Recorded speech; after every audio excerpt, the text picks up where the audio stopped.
Our final session this evening, ladies and gentlemen, focuses on a topic, entertainment in the age of AI. This is a brilliant conversation, and for this, please allow me the opportunity to welcome on stage Mr. Avinash Mudaliar, co-founder and CEO OTTplay. With a round of applause, please join me in welcoming him on stage.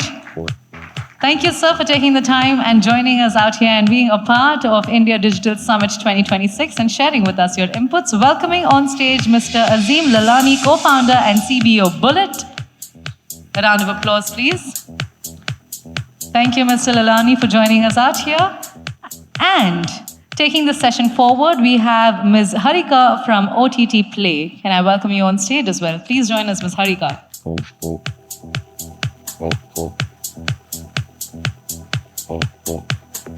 Now, before we get into this conversation about entertainment in the age of AI, we have a small visual treat for all of the audience gathered here this afternoon. So let's roll the video. Everybody, please feast your eyes on our screen. You wish there was one OTT app that could bring all of this together? Well, we got your back. Introducing OTTplay Premium.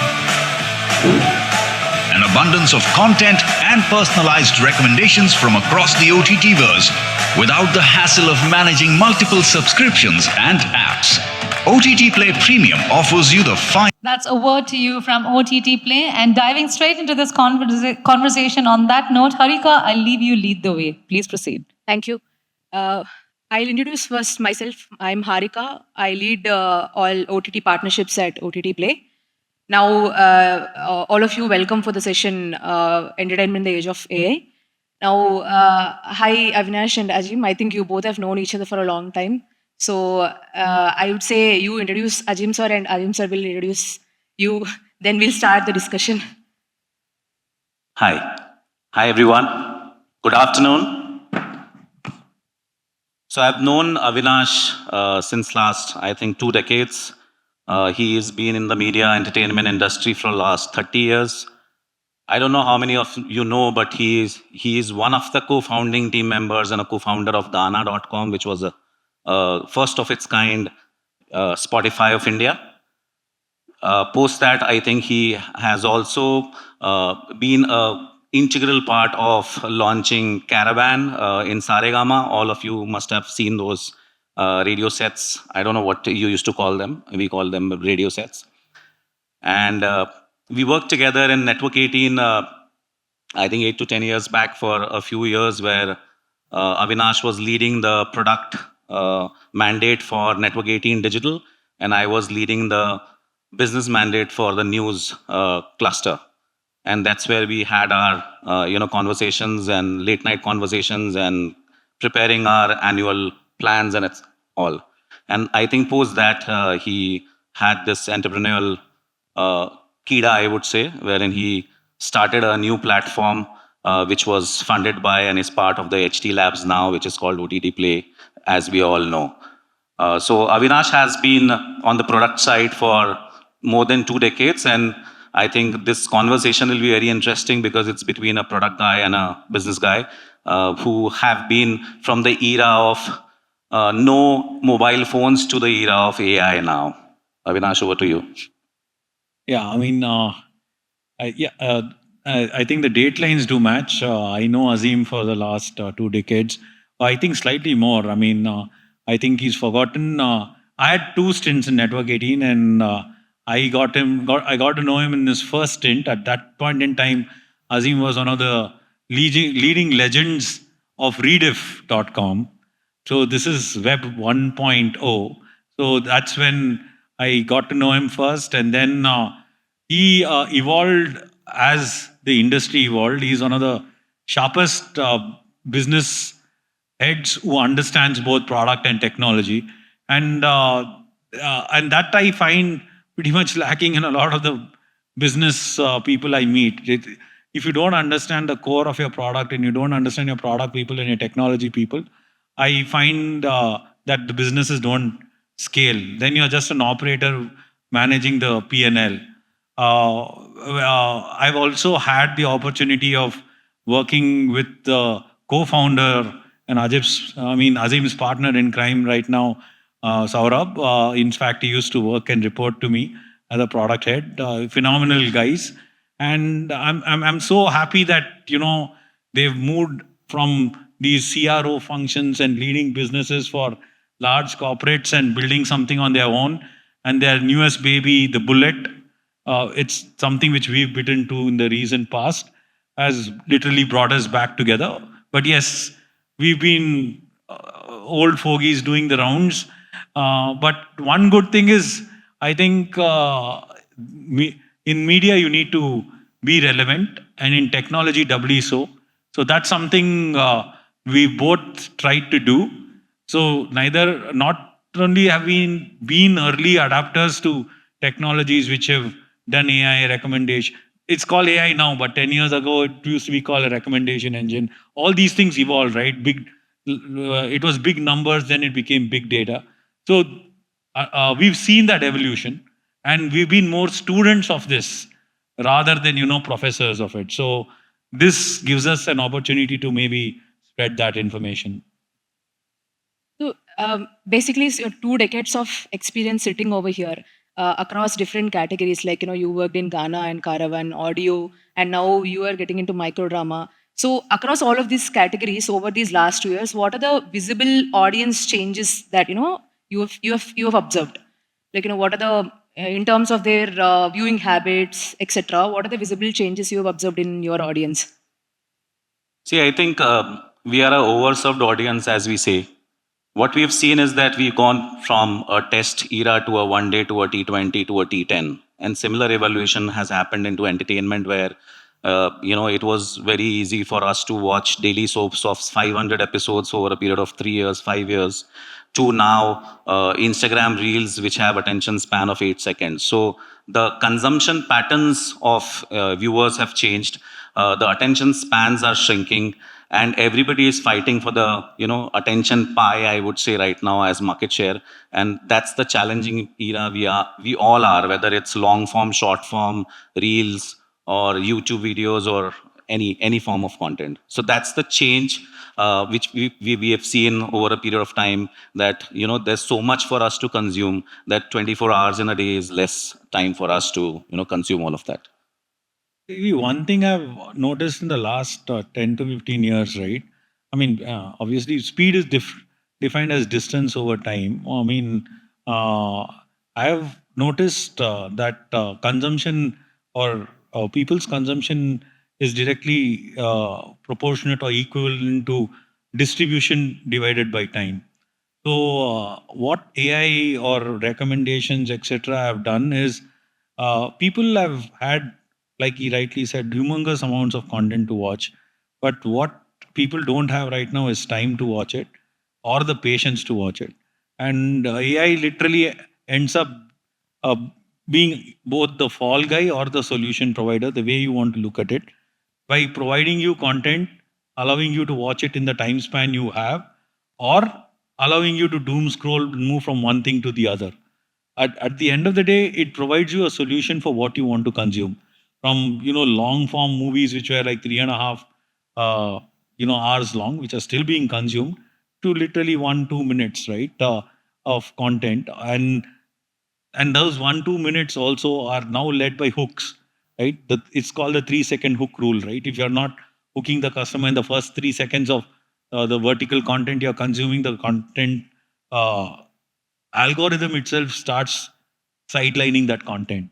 So that's how content has also evolved, and that's how people have also evolved. So it's a problem of plenty, but consumption is very individualistic and time bound. So that is what I've seen this being able to solve, other than, of course, curation.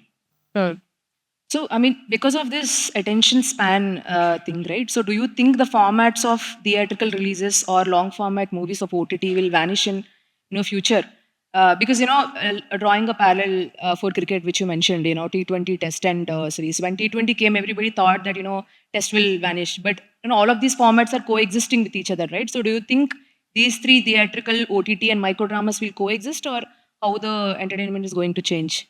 I think everything will coexist. It's the viewer's choice or the time of the day which he wants to consume, or his mindset when he's consuming this kind of format, right? So on-the-go content, when we say reels or micro dramas, which we are seeing the growth now, is on-the-go phenomena, right? You have 10 minutes during your working time, you have 15 minutes of coffee break, or you are waiting for the doctor's appointment, or you are in a bus traveling or Uber traveling. You have 15-20 minutes wherein you want instant gratification, instant entertainment, and that's where the micro drama is placed right now, right? So it is here to stay.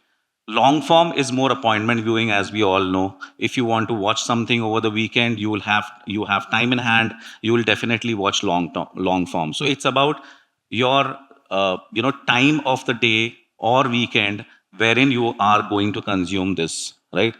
So that's very interesting that everybody will coexist in their own way. But the barrage of short content which is being consumed now, like a person, as you know, a person spends almost 12 hours of a day on the mobile phone, and he watches, his screen time is 8 to 10 hours on average, and he watches close to 3 to 4 hours of content every day.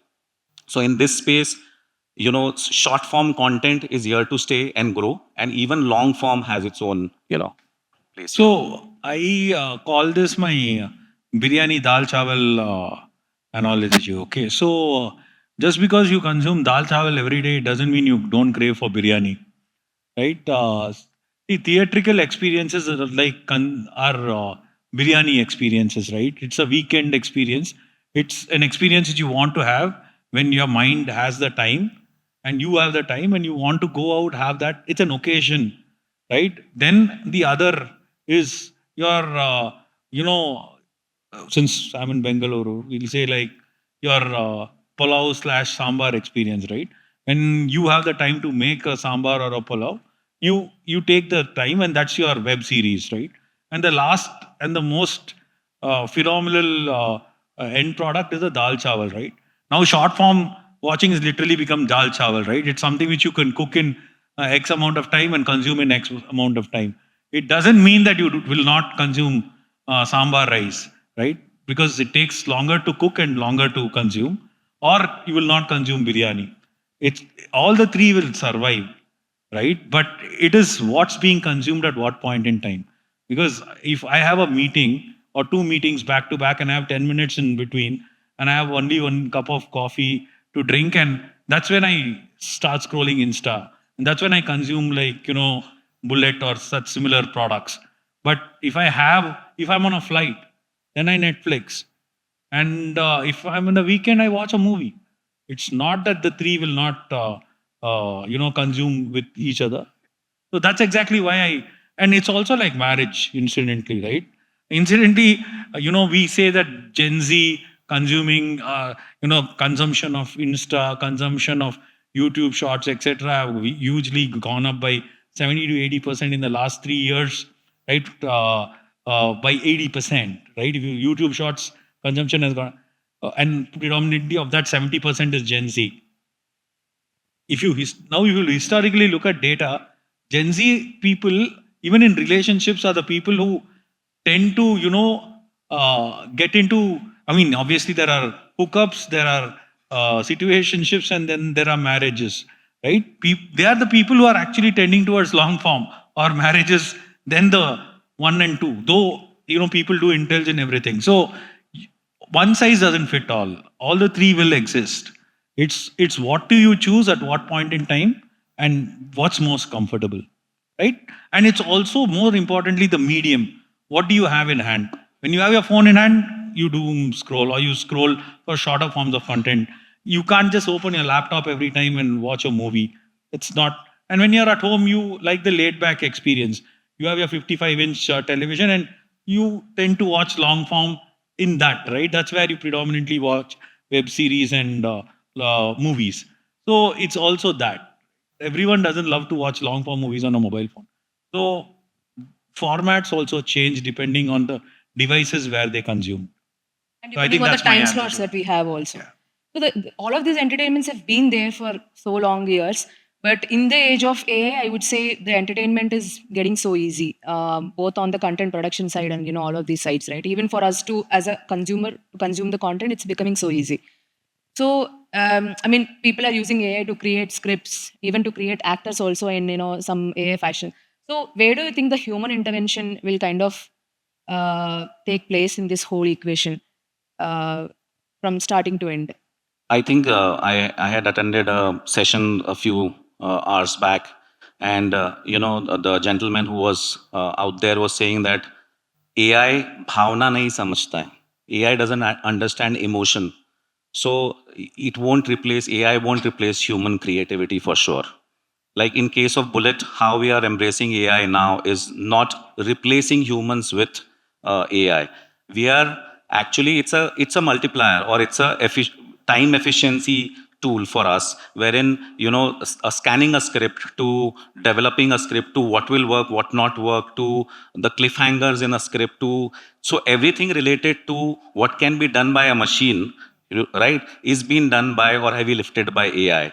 In a day we get 500 scripts. It's not possible humanly to scan all those scripts, but we have developed a model which, and with the data which we have fed in of microdrama, of the legacy Z data of so many years of cost of production, ATL, BTL, actors who work, we've been able to define and create a model which helps us to tell us which script is going to work best in which region. So there is cultural nuances. What works in Bengali is not going to work in Kannada. What works here is not going to work in Telugu. So it also helps us in defining cultural nuances, region-wise, language-wise, and it helps us to have a more success ratio in terms of our profitability, engagement, time spent, right? And as far as your generative AI question is concerned, that creation of content, that too requires human intervention, because the human creativity only will define what is going to work on the generative AI piece. So we are also embracing generative AI, but not in things which can be easily done by humans. Only on things which are very difficult to shoot physically is being embraced by AI, by us. That if I have to, do a sci-fi kind of a setup, or if I have to do a mytho sci-fi kind of a setup, only then I will be embracing AI, because I know that if I go to produce it physically, it's going to, cost me a bomb. And micro is a very fast phenomena, right? So we, in our field, we say velocity, depth, frequency, quality, all this matters. Agility, as we say, and all these terms are very connected to AI helping us in achieving that at scale, at speed, with a larger success, conversion, and the time span of a micro timeline is only 21 days. Every 21 days you see a new micro coming out from our plate, but such parallelly such 20 teams are working. So in a month we are able to deliver 30 to 40 micro dramas, right, which was humanly not possible earlier. So that's why it's a multiplier for us in terms of how do we make content at speed, scale, velocity, depth, where AI is helping us, right? So that's what we are doing in our ecosystem. Over to you. I'll just break it up into two parts, right? I call it the barrier to entry versus the hitting the glass ceiling conundrum. So what has AI done, right? It's made things simpler. Production can be done quicker. Reading transcripts can be done quicker. Reading scripts can be done quicker. Dubbing is quicker. Instead of doing X number of frames per second, it's being able to edit quicker. All that is being able to do. You are able to do it quicker. The tools remain the same, right?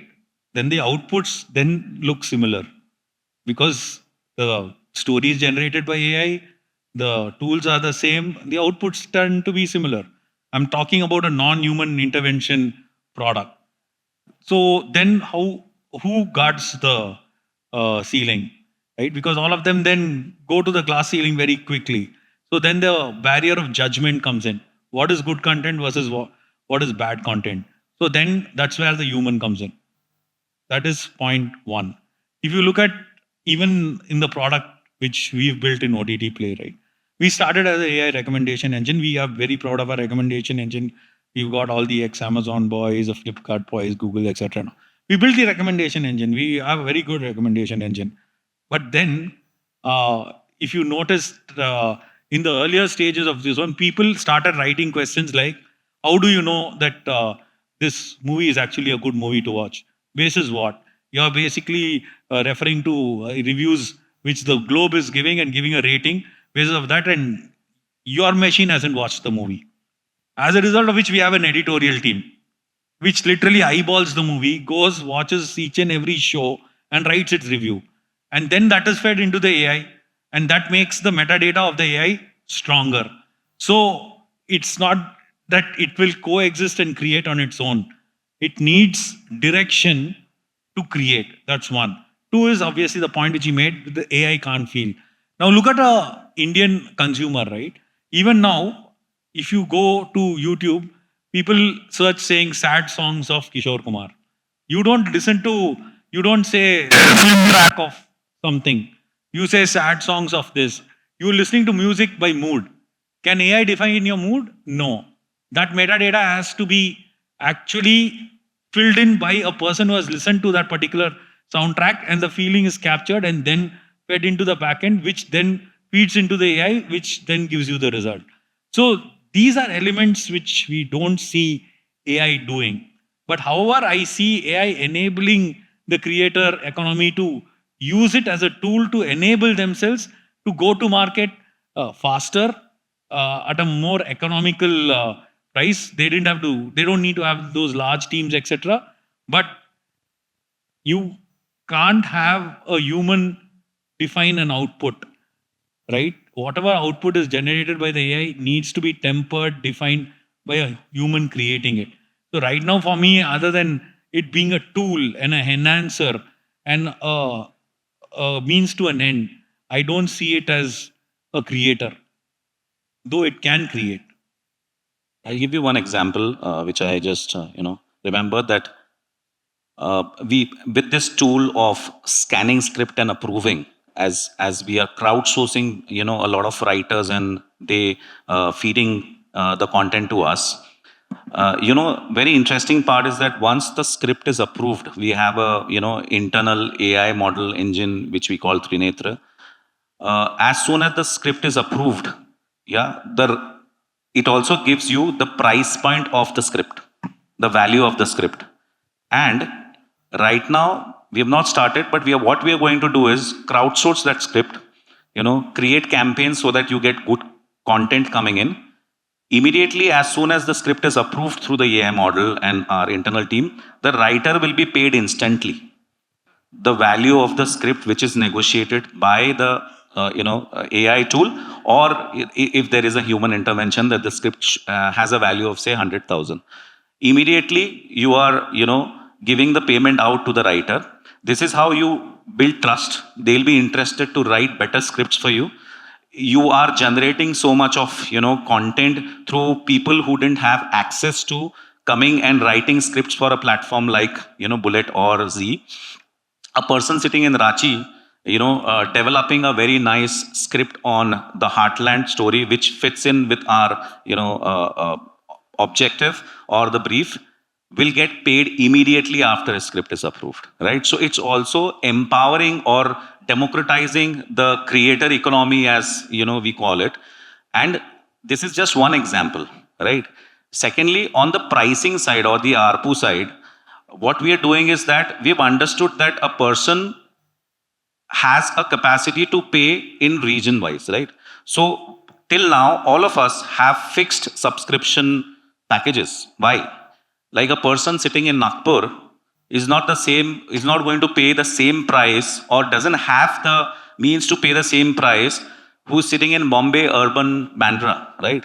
So if I'm asking him for a 499 pack for a quarter, and it's the same for both regions, it's not going to work. So AI helps here also, like price dynamism through the data, through who's watching, who's dropping where, who can be a subscriber, who can be a TVOD player who will just pay, pay-per-view kind of model, who is my AVOD customer. All this comes through data. Ultimately, what is AI? Data is the fuel to, whatever the machine learns and gives it out to you. The more data you have, the more accuracy and the more output you will get in terms of whether it's good content, whether it's good revenues, whether it's crowdsourcing of so many stories which are coming out from places in India which, they didn't know the means how to reach the bigger towns. So I think it's helping the entire ecosystem. And trust me, some interesting creators are coming out who never existed. Some new actors are coming out who never existed, who have good social reach. So when we decide on who will act in a micro drama, right? The AI tells us, and scrapes data from Instagram as to who are good actors available in smaller towns or who has that cultural nuance and also is relevant during that time or some of his posts might have done very well. And we get that data out and we then decide that to choose to, make him come to our company and work with us on that project.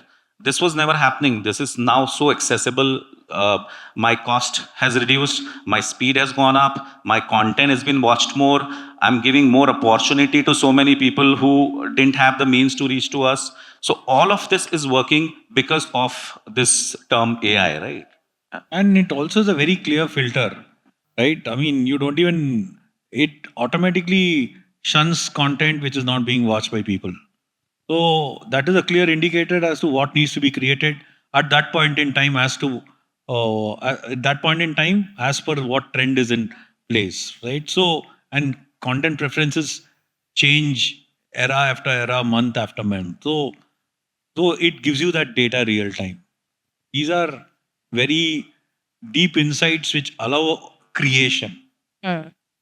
I think it's not going to be about whether it is human versus AI. It will be like human plus AI. What can we do? So for the entire content value chain, if you see from script writing you've mentioned, and then dubbing, and then final distribution. So in the script writing, etc., I think there is a more contribution from AI side, and human will be supporting to get the best output. No, it's the other way around. The script writer will give you the script, but to the format. So if it's a web series or it's a micro drama, AI will help you. Adjust. AI will help you format it in a better way so that it's fit for the format, like fit for the platform. Correct. But when it comes to the dubbing, I would say the human intervention is like too high, where AI, the contribution of AI is very less. Because see, for other global, countries, the localization is not so important for the entertainment. But for India, that localization, dubbing into Telugu, Tamil, and everything is very important, right? So that's where the comment that you made, AI can't feel. I mean, when you're actually dubbing, the punch dialogues coming from each of these regional languages is different. You can't use AI there, right? So what's your viewpoint in the dubbing space? Because currently, the dubbing is having like a lot of market in the entertainment space as of now. So let me take that. Okay. Dubbing happens in two methodologies right now, right? I mean, there are multiple AI tools which literally pick up the nuances of the audio. For example, there is this AI tool, even your mobile will have it. You can literally talk into the mobile, it will record it, and then it will give you your wake-up call in your own voice. So AI tools can be taught to pick up nuances and voices. So I don't see the dubbing being that much of an issue, right? But having said that, I think human intelligence will come in as to how do you customize or how do you appropriate the dub to make it a final product. But that's one. Two is more than dubbing, subtitling is what is sorting out a lot of the issues, right? I mean, you can dub a movie into 30 different movies, the 30 different movies in 30 different languages.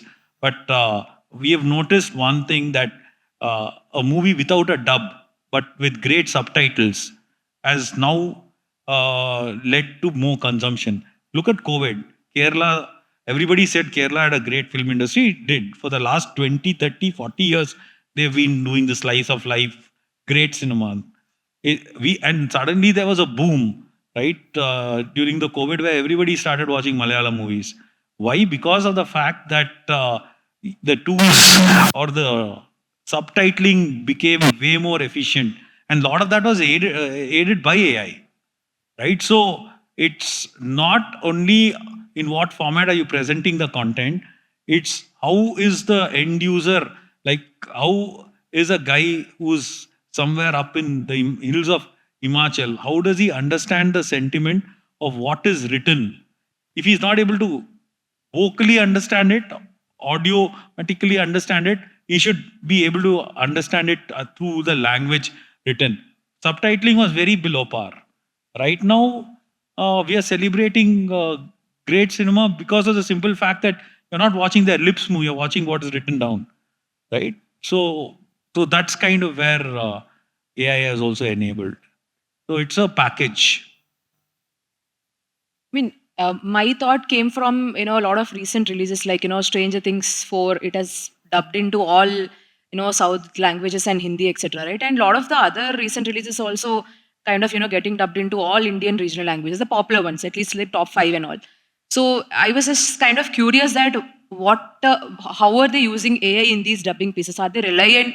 Are they relying on some dubbing firms, or actually AI is any doing any role here? No, actually, at some points in time, maybe AI should play a role in policing what the human dubbing has been doing. Okay, I was watching this meme on Instagram in Tamil where there's this the latest Family Man. There's this conversation which happens between Jaideep Alawat and that lady I forgot, right? Where both of them are very colorful in their language. In Hindi itself, it's very colorful.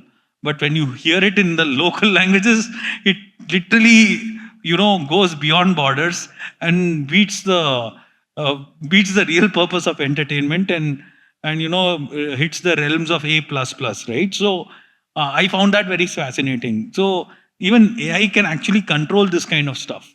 But if you actually, want pure conversational capabilities. But yeah, I find it working both ways, incidentally, right? But I don't see AI being used too much to create. I see, like I said, right? It's how people are using ChatGPT to improve their email quality. And that's why 2-line mails have become one full paragraph. Similarly, I've seen people using AI to improve what they have written, but not change the entire scope of the dialogue. Thoughts, Ajim? So for us, we tried AI for dubbing, but somehow I feel it's still better. This is my personal view. It's still better in the audio stories format, where again the emotions which needs to come out in a audio-visual format, it's still not there. So we tried, but we failed, I would say. But we are doing right now human, interventions. But interestingly, when we do AI projects, which is generative AI content coming out, there we are trying to see that if it's a mega kind of launch for us, wherein we want a big face coming in, and he's not going to act in a micro or a web series, we can definitely do a deal with them for particular title, which we are exploring right now. And say, for example, Sonu Sood might not come to a micro drama, but if I'm creating something like a undercover agent story, I can always go to Sonu Sood, say, boss, I need rights to use you, superimpose you into AI. I'll clone your voice so that it sounds the same. I just want rights for that. I'll pay you, but I'll do my stuff on my own and I'll show it to you for creative approvals. In those kind of things, it will work, because there you are not there. The user knows that, okay, this is just a characterization of Sonu Sood into AI, and the voice is also AI, so it's acceptable, right? But you can't do it in dubbing, where you have a quite high volume drama, and you are then cloning it with a AI voice which is not emotionally that relevant or impact. So I think we'll reach there, but till now we have not seen such cases with us where we have used AI hugely for dubbing because of the audio-visual character of ours. I think we've seen that even in the product which we have. Like, for example, we have this full-fledged, full-length movie creator called Jadoo, which is an OTT which provides content to us. They are a Los Angeles-based film studio funded by ex-Google and TikTokers, and they create proper AI 5-minute movies, right? But if you notice, the quality of their output when you put a 1-minuter on Instagram, the kind of people who are liking it are close to 1 million.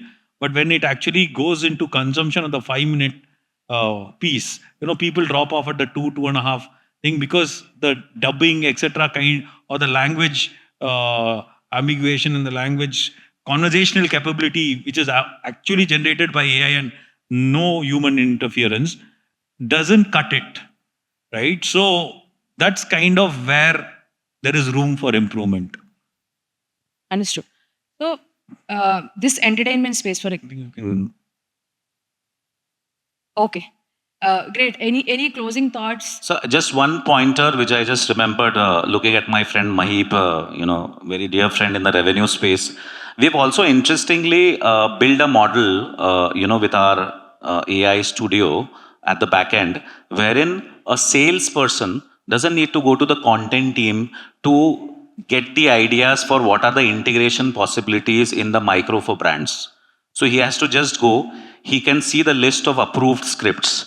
He can mention his brief, if at all he has a brief, that okay, X client has this brief, say Tata Motors has a brief of a new launch, Tata Sierra. Is there an integration possibility? And the AI looking at the story, which are approved, will choose one or two and throw that, okay, these are the two stories in these languages, which has a integration possibility of this client. And it can go beyond that and also suggest how it will be seamlessly integrated in the story. So what happens is that the sales and content, they save time and they don't need to talk to each other. The tool itself tells you that where are the story, integrations possible for the brand.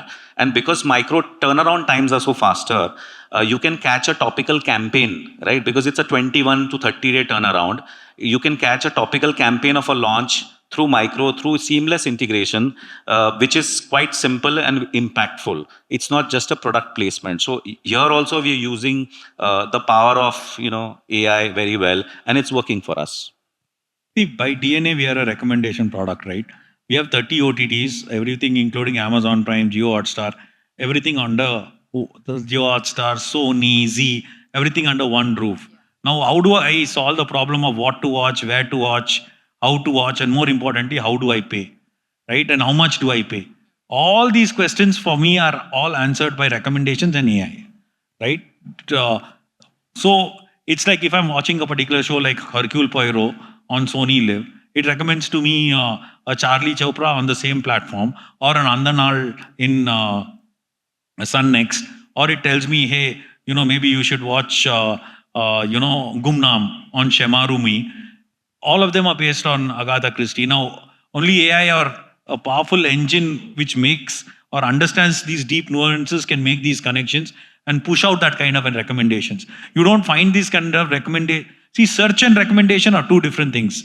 You don't find these kind of regional language-based recommendations even in the largest OTTs.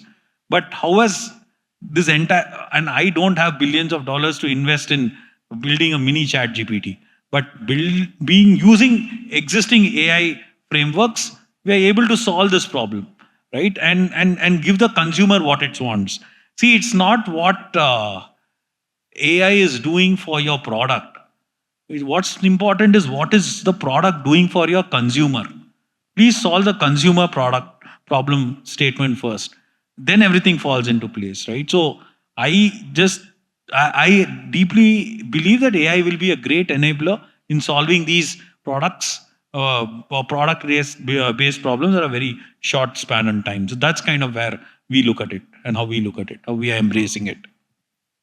So it's like use AI more and entertain more. Yeah. Get it entertain more.